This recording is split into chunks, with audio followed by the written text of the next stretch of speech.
Hi, everybody. This is Kathleen from A Great Good Place for Books, and I am super excited to welcome you to this event tonight.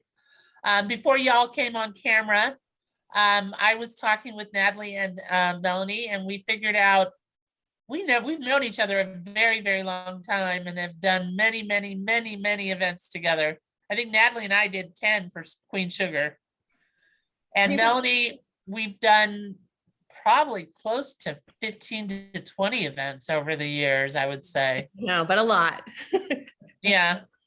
But it's always exciting to me when I get to introduce friends to people. And I'm very happy to call Melanie a very good friend. We've been friends for a very, very long time. And Natalie, it's so good to see you. I haven't seen you in so long, but it was like just hopping on and being able to talk to you like we saw each other yesterday was really exciting. So I'm going to go ahead and let you ladies start chatting about Melanie's wonderful new book called Did I Say You Could Go? And welcome, everybody. Let's welcome these guys. Yay. Thank you, Kathleen. You're welcome. So, Melanie, hi, my dear. So for those of you out there listening, I before we kind of get into the conversation, I just want to say that, like Kathleen, Melanie and I go way back to the early days of the San Francisco Writers Grotto. And I will tell you, we had offices not too far from each other. And my days were always brighter when I would get to the grotto and I would go and I would peek to see if Melanie was in her office. And if she was there, then I knew that my running buddy, my pal, my writing pal was there. So it's a real pleasure for me to be here today to celebrate Melanie's new book. Back when I started, when we met, Melanie, you were working on The Slippery Year. And I remember being so impressed because way back then you had written 3 novels already and you were thinking about doing something different. You went on to write Wife 22, Valley of the Moon, and now you have a new psychological thriller. Did I Say You Could Go? And I have my copy here. Mm-hmm. Why don't we start with just a little brief reading for those folks in the audience who might not know the book, since it's so brand new, just to give them a little sample, and then we'll hop into the conversation and my questions for you. Yeah, sure. I will just give you a little tiny synopsis. The book is. You know what, Melanie, let me do that. Okay. I forgot about that. That's in my notes, but okay. So I will just read a little bit from the back of the book to give folks an idea of what the book is about. Okay. Ruth Thorne has long been the topic of conversation among her fellow Hillside mothers. For all the wrong reasons. She's too pretty, too rich, too divorced, and her daughter Marley is a misfit to boot. So when Gemma Howard, a widow whose daughter B secured a scholarship to Hillside, arrives at the school meet and greet, Ruth seizes the moment. In Gemma and B, Ruth sees an opportunity for herself and for Marley, for friendship and belonging, for a fresh start. Soon the 4 are inseparable, but Gemma can't help feeling Ruth's lavish gifts and constant attention are not only suffocating, they're creating an unpayable debt. 6 years later, Gemma has carefully and successfully distanced herself from Ruth, but now finds herself embroiled in a scandal that could ruin her business. So when Ruth comes to her rescue, Gemma's gratitude trumps her concerns about her former friend. But soon enough, Ruth's attention grows oppressive, and Gemma's decision to let Ruth back into their lives has devastating consequences. And I love that synopsis or that little teaser about the book because it gives you a little sense of the characters, but of course it doesn't reveal this amazing ride that you take the reader on. Yeah, very intense friendship, obsessive sort of friendship between Gemma and Ruth. So the book is written from multiple points of view. I'm just going to read you like the first 2 pages, and this is from Ruth's point of view. Hopefully I can see here in the light. Is that her ex over there by the apples? In the faded Red Sox baseball cap pulled down low over her eyes? Ruth Thorne ducks behind a banana display. The last time she saw her BFF was over a year ago at Rite Aid. Ruth had run in to get some dental picks, and there was Gemma waiting in line at the pharmacy. Ruth hid that time too in the toothpaste aisle, hoping she'd overhear the pharmacist murmur the name of Gemma's medication. All she discovered was her copay was $15. A wave of deja vu rolls over Ruth. Did she dream this moment into reality? She's thought of nothing but Gemma for the last week, and now here she is, practically trembling with anxiety as her hand dips into the pile of apples, searching for the unbruised gems. Ruth gets out her phone and refreshes the San Francisco Chronicle's homepage. The article is still the #1 most read story and has 998 comments.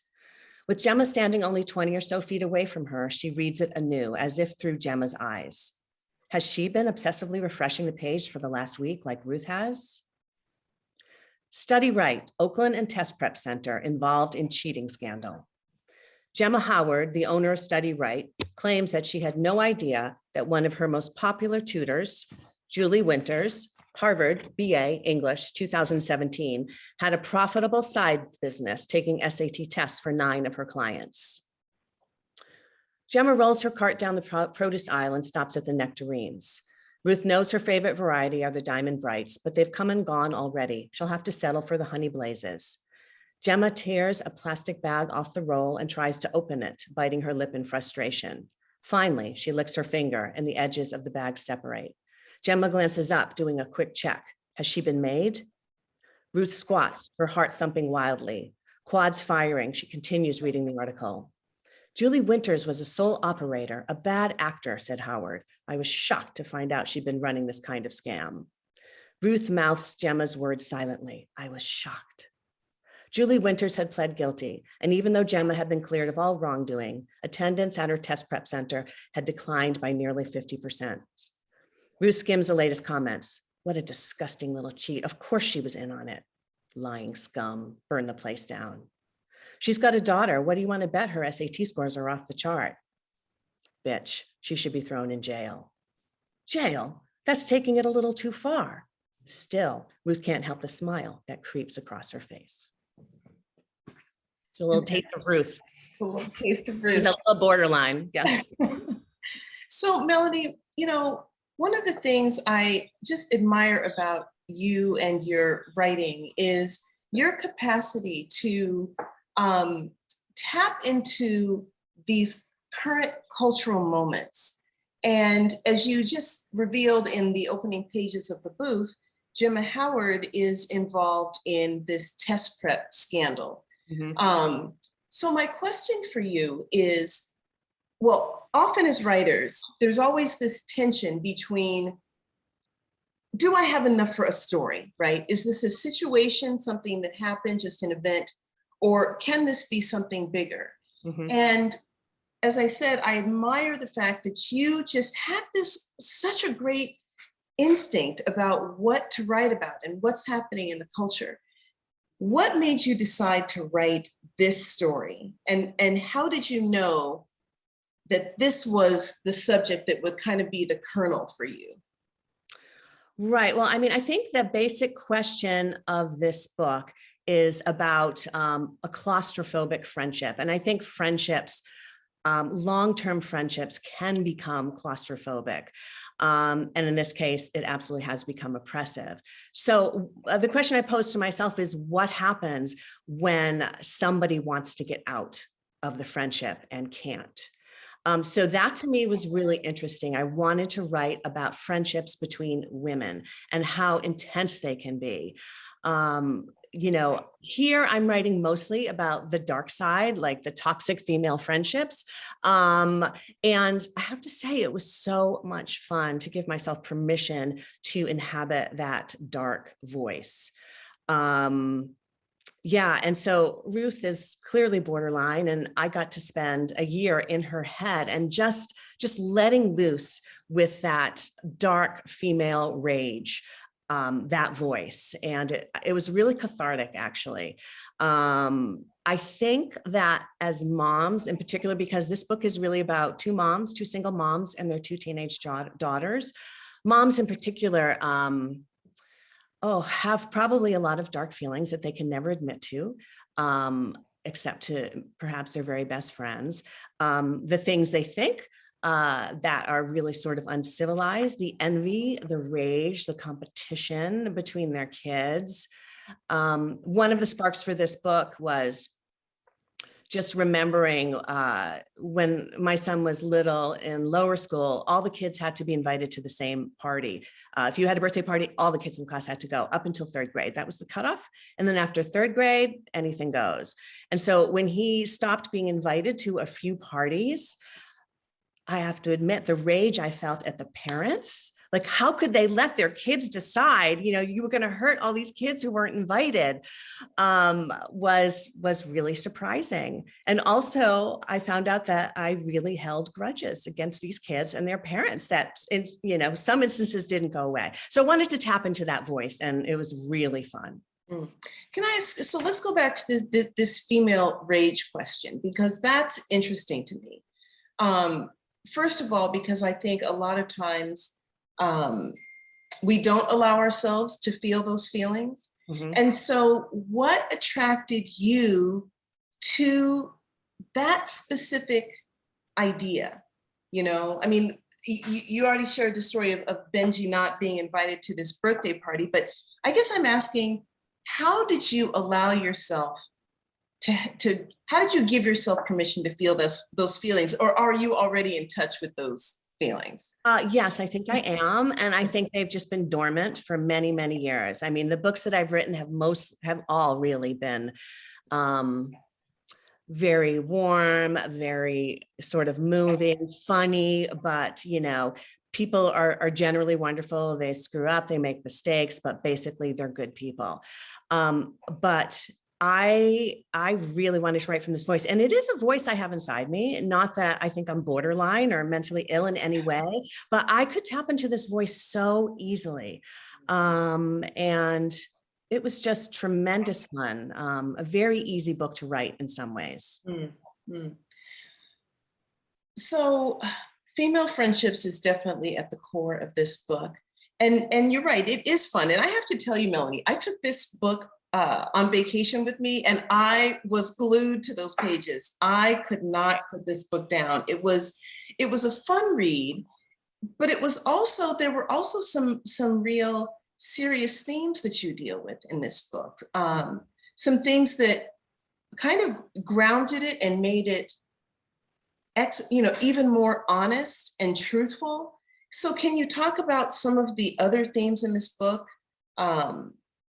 Yeah, I don't want to give them away, but right. I know I have to think carefully about what I'm going to say here, because I do deal with real issues that are happening to kids today. Mm-hmm. And let me think about what I can talk about. I guess the thing I can talk about is cyberbullying, because that's part of the plot here, and kids on social media, and anonymity, and how poisonous and toxic online anonymity can be. Mm. And in my book, I create this this app for moms, and it's called Momonymous. So all the moms are anonymous, and nobody really knows who's in the group, and people create their usernames that are completely different from their identity, so nobody knows who they are. And you have to be invited to join a mom pod. It's sort of like a sorority. There's a whole vetting system. Everybody wants in, but you have to be invited. And these mom pods are just brutal because of the anonymity. There's this thing called the online disinhibition effect, where, I mean, we all know it, Reddit, 4chan. I mean, if you are anonymous, the things that you can say and will say, knowing there won't be any repercussions or consequences, it's just been, so toxic, and especially toxic for these young people in middle school and high school, when everything is online, everything they do, nothing is private. Mm. So that's a big part of the book. Kids bullying other kids online, mothers bullying kids online, which is definitely happening. I don't know if you've heard of the cheerleader mom story. I don't know the cheerleader mom So story. this really happened. So this mom, her daughter was on the cheerleading squad, and this mom created deep fake videos of her daughter's rivals on the cheerleading team that showed them nude, drinking, doing drugs in an effort to get them kicked off the team. Wow. So that's, mothers run amok there. Pretty Wow. intense. Yeah. And Yeah. that's Very bad behavior. That's bad behavior. But bad behavior makes good fiction, right? Yes, that is what you want when you're writing a thriller. Exactly. You want people acting badly and worse and worse and worse. And exactly. Fun part of a thriller. Yeah. Another theme, and I don't think this gives anything in the book away, but you also kind of dip into this theme of mental health. And as I was reading, I was actually impressed with the depth and the quality of your research around that. Can you share a little bit about what you were thinking and why you wanted to explore that as another issue, and kind of how did you learn what you learned? So you're talking about the mental health of the girls or the teenagers? Yes. Yeah, I mean, I did do research, but I definitely spoke to some young women who I know and some young men. But I only have a son. I don't have daughters, but I was able to just tap right into what it felt like for me in middle school and high school, and how excruciating it was. And it is for most kids, I would say. That is where I could write from both. Marley and Bea are the two teenage daughters. I could write from both their points of view, having sort of been in both places at some point in my life. So that was surprisingly easy to do. Yeah, amazing. Well, you do a great job. I have daughters, and you nailed it, especially, I think, like you said, daughters of a certain age, really tapping into just all of their obsessions and their anxieties and their deepest fears, and the relationships that they have with their mothers also, which is really just so beautifully done in this book. Yeah, thank you. Yeah, bravo. It was a meaty project. It is a thriller, and it's very fast paced and it moves along, but I think I also did address some serious issues, which and I felt like you addressed them with just the right amount. It was the perfect balance. I was definitely turning pages, but I was also really thinking about, and feeling a great deal of empathy for your characters. So. Oh, good. Then I've done my job. I was hoping I would do that. So thank you. Totally. Well, can I ask you a process question? Sure.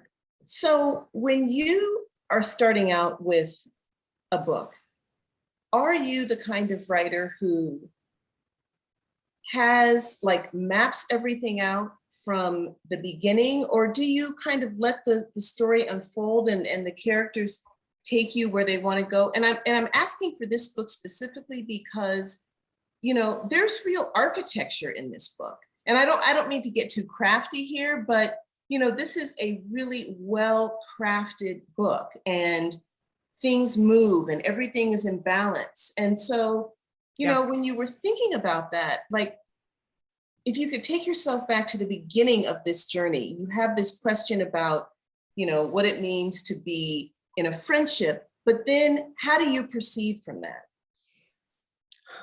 Let's see.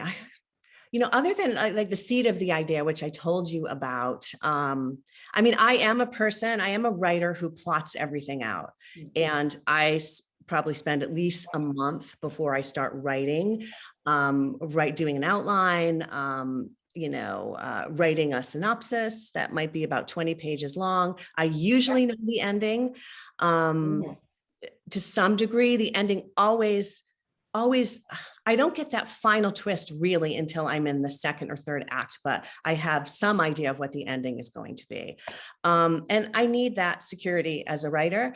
Not all writers need that at all. A lot of writers just go in and let the story find them. But I've done this. I've written a lot of books, and I've found that this is what works for me. I need the roadmap. I need the safety and security of that. And also it allows me, especially with a thriller, to plot, because, there are so many seeds you have to plant, so many reversals, twists. And so, I knew where they had to come. And actually some of that came from screenwriting. Did you go to that McKee workshop with I me? did go to the McKee Okay, workshop. you're right.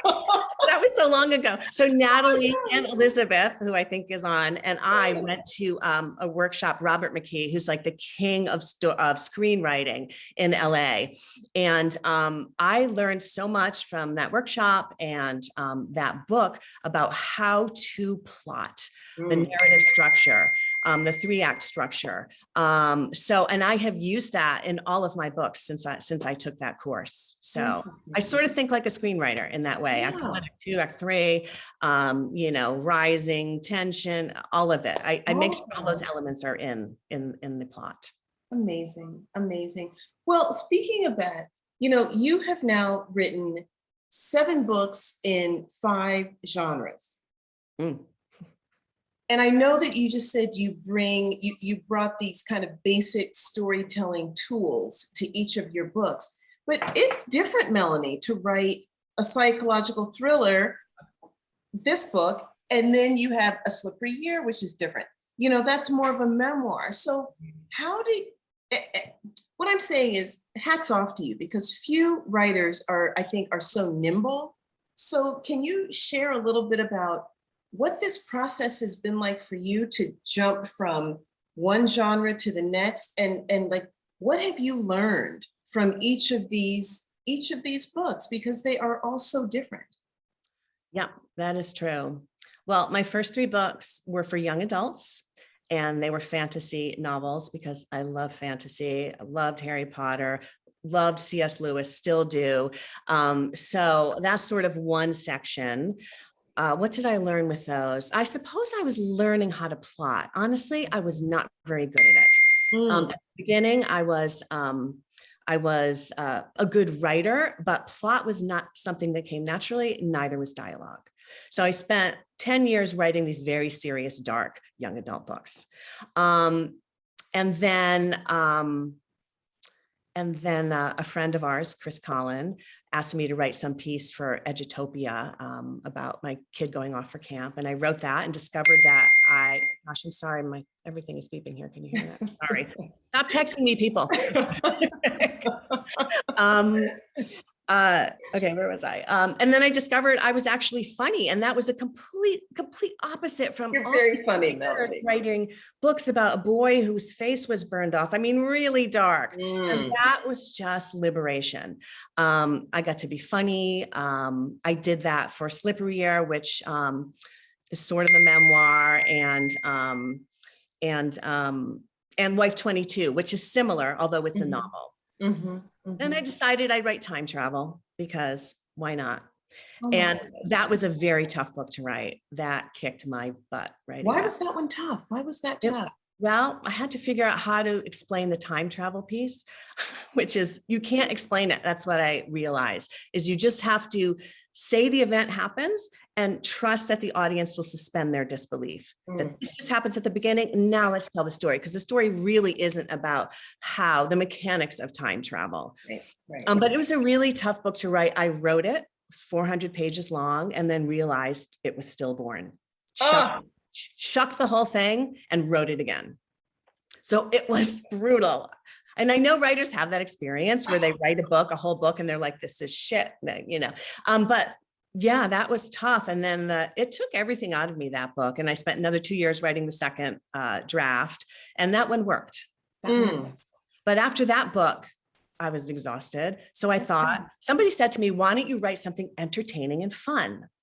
I said, entertaining and fun. And so that's why I was like, why not try writing a thriller and psychological suspense? So I think with each book, I probably became a stronger and stronger plotter, and my dialogue got stronger and stronger. And now with this book, I mean, I really know how to plot something. And I love that part of the process, the designing of the story. It's just sort of thrilling to me. So that's. You're great at dialogue, Melanie. I mean, you're really good. It's fun. It's crisp. I was terrible, Natalie. I was terrible. Oh my gosh. For 3 books, I was terrible. So you know what? You just have to, you learn as you go along. I guess. Yeah. Oh, again, hats off to you. I'm terrible with dialogue. And so as I was reading this, I was just like, oh, this is so good and just fresh and lively and juicy. And it's good, Melanie. It's really good. Thank It's you. really It was fun to write. so another question I have for you is about, so you've written all of these books, but I think every writer kind of circles around some themes or some ideas. For you, I think technology is something. Yeah. Can you talk about that a little bit and why that is a consistent thread in your work? Right. I'm not sure, but at least with Wife 22 and this book, technology plays a huge part in the narrative, like driving the narrative forward. You know what? I always want to talk about what's happening in technology, the most current thing in my books. It's just fun. It's sort of a break from just writing chapter after chapter after chapter to be able to go to some listserv or momonymous where they're gossiping and being terribly mean. I like that when it's in a book, and I like to do that and maybe even create the tech as I did in Did I Say You Could Go? Mm-hmm. So maybe that's part of just sort of wanting to stay current and I don't know. Yeah. Well, it's interesting because what you do in this book is so inventive, I mean, with the mom pods and even the way you describe the way and I won't give anything away, but the way the characters communicate with each other, it's just so keenly observed and fun in a way that I'm not so sure everyday technology is this fun, and can be this. Yes. Yeah. It was just really fresh. I appreciate like the creation of momonymous or something. Yeah, because they do dark things with the technology. That isn't fun. They're incredibly cruel to each other with the tech, but I do love to invent something. Yeah, it was fun. It was just like, oh man, that's really clever. That's really clever. So I'm watching the time, and I know we have about 3-4 minutes left before we go to Q&A, but 2 questions. You've said what you love about writing, the plot and the dialogue. What's still hard for you? Anything? Oh yeah. Because you're really good, Melanie. Well, no, the hard part, I mean, the creative part of it, I really love it. Even the editing and going through the drafts, because you can just see the thing really taking shape and becoming what it's supposed to be. But I really don't enjoy the business of publishing when the book is out there and people are reviewing and stuff like that I still find excruciating even after 7 books. Sure. So okay, I'm a thin-skinned writer. But I've gotten better at putting on a thicker skin once that process is underway. Sure. So I've learned a lot from that process, but I don't particularly enjoy that. What I love is creating. Is the actual work. I understand that. Well, because every book you put out to the world is like a child, and you're asking the world to judge your child. And people, sometimes are very cruel, or they don't appreciate, I think, the work that has gone into the creativity, right? And well, I mean, and they shouldn't, honestly, as readers, we're writing something for them to be entertained. They shouldn't be like, oh, how much work did she put into it? They're just putting their money down, thank you, readers, and reading for entertainment. And so that I don't have a problem with, and everybody has their own opinion. And I've learned that, there are people who are going to give you 1 star, 5 star, 3 star. And, that's just the way it goes. That's the business. Yeah. Okay. Fair enough. So I want to ask you this next question, but I was just actually listening to a lecture and somebody said, this is the worst question to ask another writer, but what's next? What's next? Well, after you get finished like birthing this child, what are you thinking of? What do you think? Well, I always say I'm never going to write another book, which you and I were just talking about after I finish Yeah. it. I always say that. So Yeah. that's the phase I'm in with that, but I'm sure I will. And probably something in this genre because it was so much fun to write. Yeah. So, and we'll see where that goes. Yeah. Yeah. So this didn't take everything out of you. You still got some juice left. Yeah, I mean, honestly, writing a thriller, psychological suspense, it's not about you. And so you can, emotionally distance yourself from it. And so it's much easier to write. Awesome. Yeah. Fantastic. Hi, Kathleen. Hey there. So we do have a few questions that have popped up. We have one from Esther Gooley, and it says, was it difficult to switch genres? The pace is such a switch from your other books. Even the sentence structure is quite different. Did you enjoy this more or less than other projects? And do you think you will write more thrillers? I think you just answered that. Yes. Yes. The pace. Yes. This was like my quickest page turning book, without a doubt.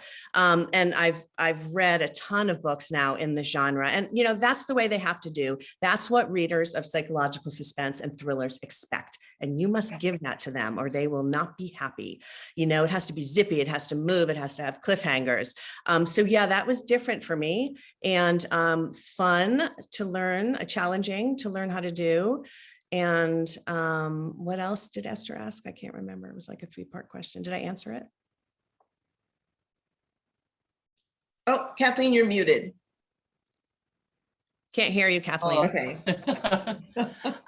She was really, her questions were mainly about structure, about how everything, your sentence structure is different. And you did say you enjoyed this more, and you did say you would write more thrillers. Yeah. I mean, that's like genre switching, the sentence structure, the pacing, that's all just part of switching genres, I would say. And then we have another one from Robin Heller. How much do you think parents, moms, feelings of pressure to constantly push their kids to succeed in school and activities, to be the best in order to get into the good college life, etc., create competition between parents and interfere with potential friendships?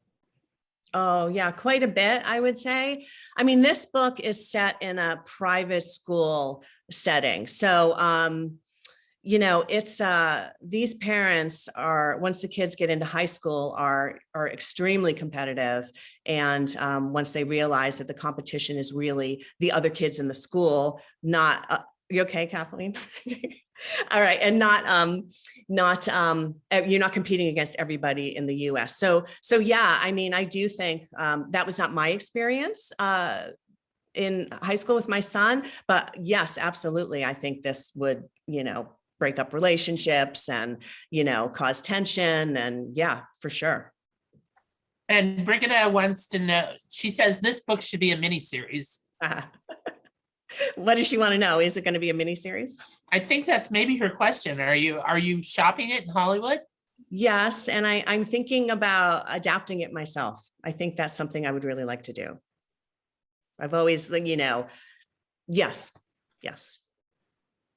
Okay, we have a question from Elizabeth Sticks. Could you have written this book with male protagonists? Do you think the fathers feel this competitive with their kids and have obsessive friendships, or only women? Oh, wow. That's a good question. I think now, again, I'm speaking like in generalities here, but I think maybe fathers would have that sort of competition with their sons and athletics, perhaps. From the sports dads that I know, seems pretty intense once the kids are really, are really competitive in sports. Do I think men have obsessive relationships? I don't know, probably not as much as women. I mean, but I can't really speak to that, but that's a great question. I don't think the dads were as competitive about college, if that's what the question was, as the moms. And then we have a question from Lisa Rubin. With your history in YA, I'm wondering if your attunement with what's current is related to what young adults need. In other words, young adults relate to what is new and fresh, and it seems so important and it works so well in your adult books. Do you think that's the source of that?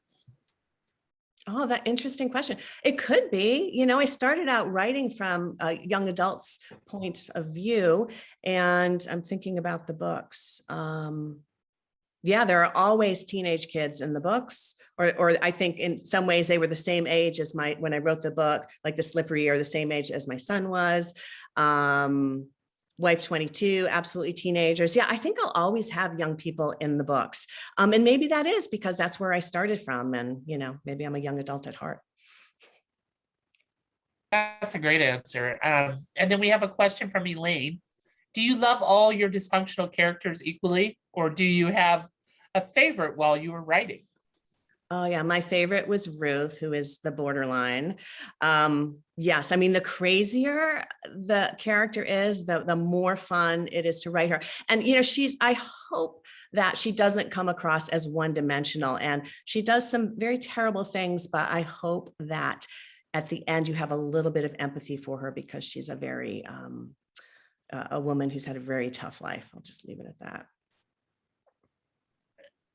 And Kate Fox has a question. She wants to know, will there be a sequel? Maybe. I haven't really thought about it.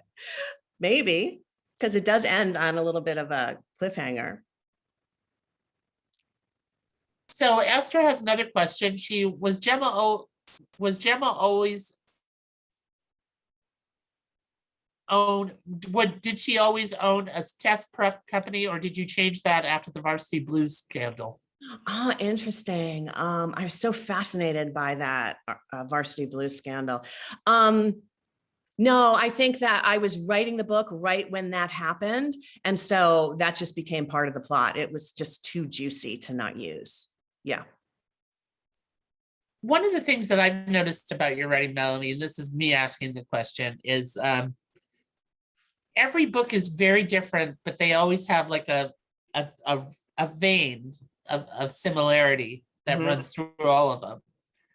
And it's like you're very kind of fascinated as a writer with the relationship of women and how women treat each other. And you even did it in your YA books. Did I? A little bit. You've read everything. I haven't read those in years. Yeah, I've read everything. I'm sorry. Yeah, I appreciate that. I'm a fan.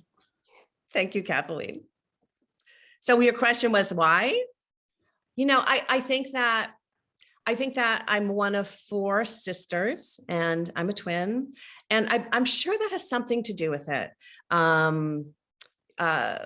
My twin sister and my older sister, Rebecca, were basically triplets. We're 14 months apart.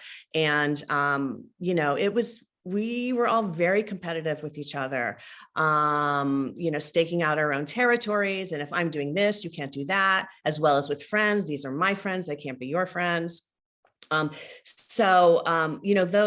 relationships with my sisters, were so formative and such a big part of my identity. I mean, that's probably why I keep writing, these women over and over again. I'm trying to work something out, maybe. Do you think you'll write a book about sisters? I was going to ask that too, Kathleen. Oh, wow. Gosh, maybe that's a good idea.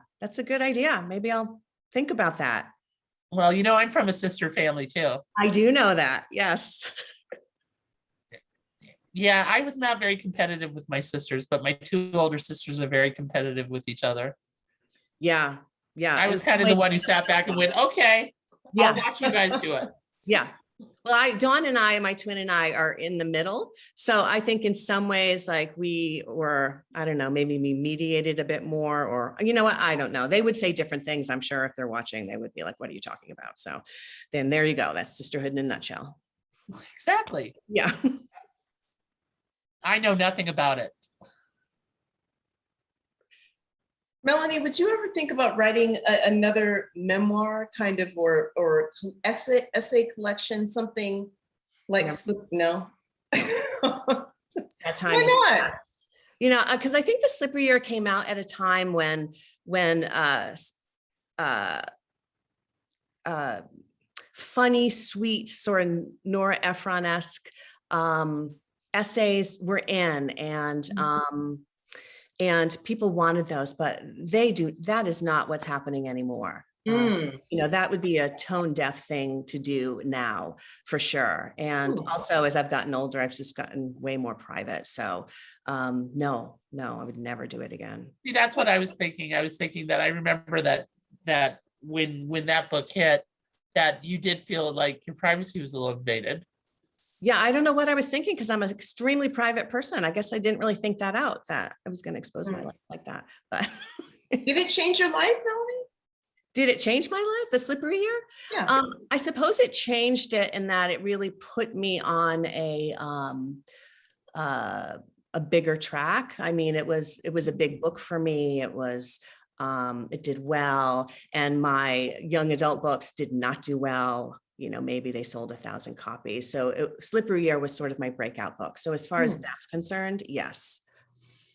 So when you say that you don't think that a book like that would do well now. A book written from me, a woman who has a lot of privilege in her life. Okay, sure. That's what I'm talking about. Sure. Okay. Fair enough. Fair Right. enough. Fair So enough. we have a question from Elaine. She wanted to know, would you like to see your modern love column to be included in the Amazon series? Yeah, I know. I've been watching that. It's amazing. Is Oh, I anyone love it. watching that? I love it.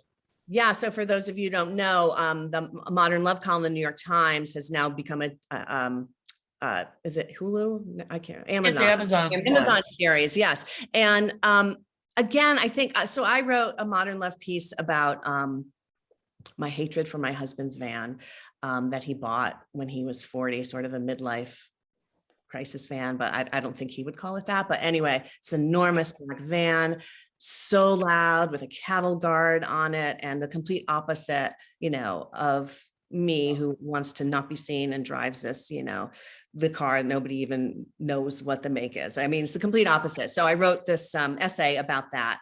And so that was a Modern Love column. But again, I don't think it's got enough drama in it for, these days. It's just sort of a sweet, a sweet little essay about marriage and midlife. So no, I don't think Dan Jones is going to be calling me to make that into a TV show. Can I ask you another question along those same lines? Yeah. Not with the Slippery Year, but so you say audiences wouldn't want a certain kind of book with a certain kind of setting. What do you think readers do want? Well, the Slippery Year was just very light, and it was just about being in that stage of midlife and suddenly realizing you have less years in front of you than you do behind you, and asking yourself the question, is this it? Which I think is a totally privileged question to be asking. And it flew then, it would not fly now. And so are you asking me like what's selling as far as memoirs? No, I'm asking as a writer, what is your look, we are in a particular moment, right? Mm-hmm. I mean, we're dealing with COVID, we're dealing with all kinds of crises around the world. You have written a book that speaks to some issues that operate on a lot of levels. And so do you find that, but it's also a psychological thriller, right? So it's fun and it's fast and it's all of these things. Do you get the sense that readers want to just escape, or do they want something that's going to push them to make them think? And like, how do you negotiate that as an author? I think that readers want all of that, not necessarily in the same book. So if you're reading a thriller, you are reading for a particular kind of experience. You are reading to just get lost, to escape, to try and guess what's really happening. So that's the kind of book that is. It's entertaining, hopefully.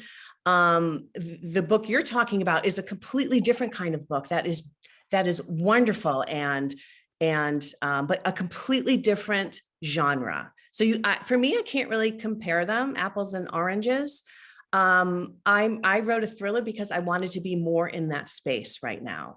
I didn't want to be delving into, I do deal with some serious issues, but I didn't want to have the whole book be about that. I wanted to entertain people. I wanted to write a page turner. Mm-hmm. Mm-hmm. Yeah. Does that answer your question, Natalie? It does. Okay. It does. Yeah. Well, ladies, I need to tell you, this has been a lovely evening. And Melanie, I know you're going to write another book, and I know you'll come and do another book with me. Yes, you are my bookstore, Kathleen. You are my book person. It is you. I know. I just sold you a whole stack. Thank you so much. Did you make it through them? Did I make it through them? Yeah. What do you mean? Have you read them? Oh, no, I read We Are the Brennans. That's right. Yes. No, I've only read that one, which is amazing. Kathleen gives amazing recommendations, everybody.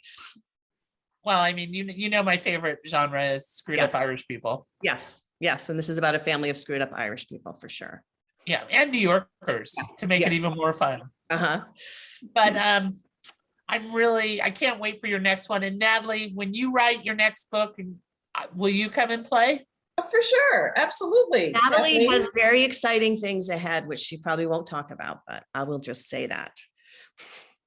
Something. I'm going to have to pick your brain up. Something brewing. Yes. There's Yes. something brewing. Uh-huh. But Well, yes, always something. You had some wonderful excitement with Queen Sugar. Oh It was God. fun. Huge. I feel very fortunate, you know, that the book landed at the right moment and it's off in the world doing its thing. And, you know, I'm back at work. I wish I were as prolific as Melanie, though. I mean, I have to say, she's, you know, I'm just trying to take a page out of her book. I'm plodding along, but, you know. Natalie and I talk about books a lot. So We do. anyway, well, thank you so much, the both Thank of you. you, Natalie, guys. Kathleen, Congratulations, and Melanie. everybody. Thank you for coming. Congratulations, Melanie. And thank you, everybody, for coming. Yes. And I think we need to do the Yay. Melanie for you. Oh, for Yes. me? Okay, great. Thanks. Absolutely. Did you catch all the kisses? Yes, I got him. I got him. Okay. Thank Well, you. you guys, good night. And thank you so much for joining us. And I hope that you have a wonderful evening. And Melanie, come visit me soon. Don't make it so long again. Okay. All right. Okay. Good night, Bye. everybody. Good night.